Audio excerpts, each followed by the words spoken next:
So, Martinsville's done. We now know the four drivers that will be competing for the NASCAR Cup Series Championship come next week, which at Phoenix, which was heavily decided, but based upon this Martinsville race. So coming into this race, Harvick was 42 points above. Harvick was 42 points above. Logano, we already knew would be in the championship four with his win at Kansas 2 weeks ago. Denny Hamlin was 27 points above. Keselowski was 25 points above. Elliott was 27 points below, I think. He and Bowman were both 25 points below. Truex was like 30 below, and then Kurt Busch was 80 something below, and in a must win to make the playoffs. To make the final four. So, yeah, in the end, it really looked like it was going to end up being must win for both Truex and Kurt. Kurt had just kind of lost some track position in the middle of the race. Ended up clawing back to a top five, but top five isn't enough. He needed the win.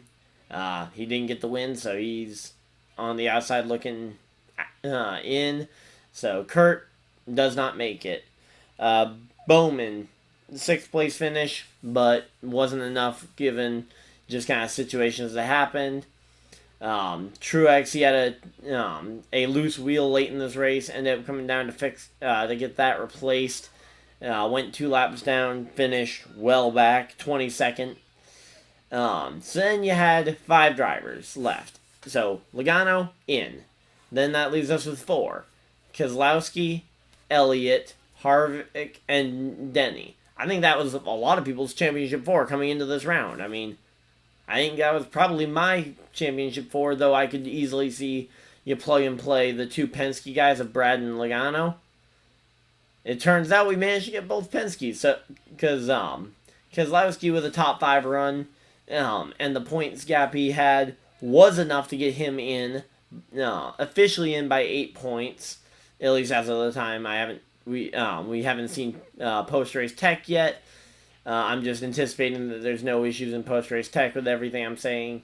But as of right now, he's 8 points above.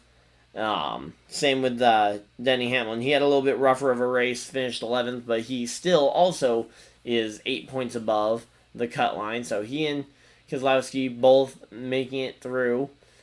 Then you have the story of the race, which was Chase Elliott being able to lead the most laps he's ever led in a race and winning his first short track, barring the Bristol All-Star race.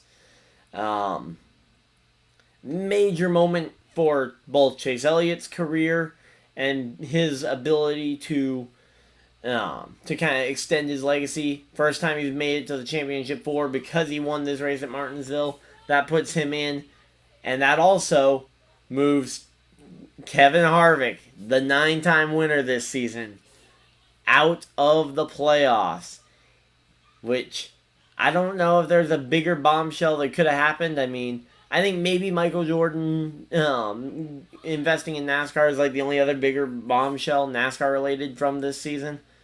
Possibly Levine shutting down, but I think this is probably the biggest bombshell. And certainly it's the biggest on-track bombshell that's happened this year when it comes to NASCAR. So, yeah, Kevin Harvick, he was 1 point out coming off of turn 4, and he tried every trick he knew in the book to do it. Completely took out Kyle Busch. I don't know. If you see Kyle in that same situation, I don't know if he does it or not. If he does the same thing or not. You can debate that one. I think my guess would be he wouldn't, but I'm also a big fan of his, so, I mean, you could say I'm biased there, so. But in the end, regardless of who did it, that is not the right way to handle being 1 point out. And ultimately, Kyle didn't lose any spots, and Harvick lost 6 or 7 off of it, and ended up 8 points out instead of the 1 point out he would have been had he just gone across the line as normal. But also, Harvick's post-race comments don't make it any better when he says, "Oh, I tried to get him in the door," and he barely clipped the corner of Kyle's car. Again, you guys can debate whether Kyle would or wouldn't have.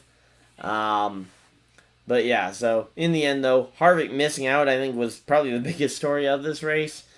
Yeah, it was just kind of regular up until then, because really, when it comes down to it being a cut race, the first two stages really didn't play into it that much, especially with the points gaps that they had. I mean, now obviously Harvick's cut tire early in the race that put him 2 laps down probably didn't help him, because if he'd earned any of those stage points, he would have been above potentially. But still, same thing comes down to it. What happened, and he tried, and he did not make it. So Kevin Harvick, the 9-time winner, won't be a part of this won't be a part of the championship fight. And I know a lot of people are going to use this as a reason to attack the NASCAR playoff format. And I'll be honest, I'm kind of on the fence.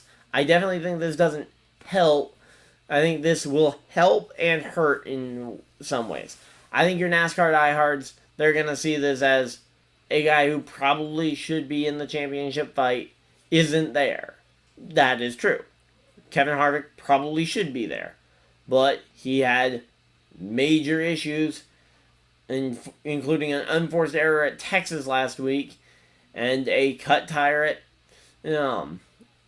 at Martinsville today, running around guys he probably should have been running ahead of. I mean, he was running 15th, 20th when Kenseth cut his tire.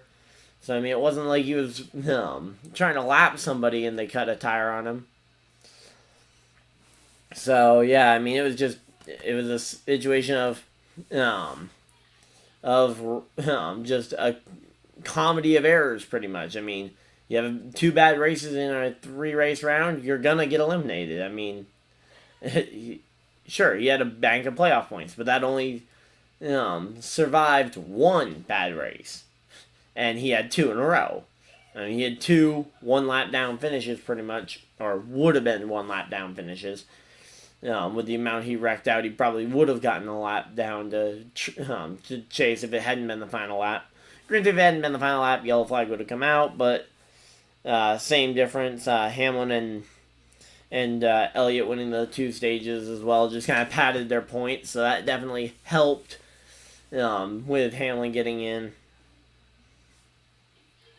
But yeah, but the way I think this will help is I think the viewership for next week's Championship 4 finale, for all of the fans who are a little bit more on the casual side, hearing that Harvick's not in the Final 4, because believe me, Harvick has some haters just because he's won so much this season. People want to see, okay, now that he's out, is that wide open for anybody? I think Hamlin probably still the favorite, but, I mean, those 2 Penske cars, they're very good there. Chase Elliott's shown winning pace here before. I think this is probably about as, I'd almost say this is a stronger Championship 4 than plugging out Keselowski and putting in Harvick. I would honestly say I think Keselowski strengthens this Championship 4 over what Harvick would do. Same with Hamlin. I think you take Hamlin out, put in Harvick, I think you have a weaker Championship 4 overall. And I mean, you don't take out the 2 winners. So, I mean, in the end, I really think you got a situation where I think there will be a little bit more interest from casual NASCAR fans next week, because not only is it championship week, but also the guy everybody thought for weeks was going to win the championship isn't even in contention. I mean, I think that's a fairly big thing to be mentioning there. And then, of course, you got, the fan favorite Elliott being able to make it in for his first Championship 4. I'm expecting the ratings they'll be up quite a bit for the Championship 4 this year versus last year. Especially since last year it was a lot of Toyota, and it was essentially a Toyota lockout plus Harvick. But yeah, that's pretty much everything from this race, though. Looking forward to my championship pick. I'm going to say Keselowski would be the one I want to see, because he's one of those guys who hasn't won a championship in a while. And I don't think... I mean, Elliott's going to get other chances. This, I think, is the first stepping stone, is getting that Championship 4 appearance. Then you have Logano, he just won his first championship 2 years ago. I don't think he's due for one, and I don't know. I just don't have faith in Hamlin being able to close out a race for a championship. So I would say Brad Keselowski is my championship 4 pick. Other than that, hopefully you guys did enjoy this video. If you guys did, leave a like on the video, subscribe if you guys are new, and I will see you guys next video, live stream, or whatever you guys decide to do for the rest of your day. Have a great day, everybody. Goodbye.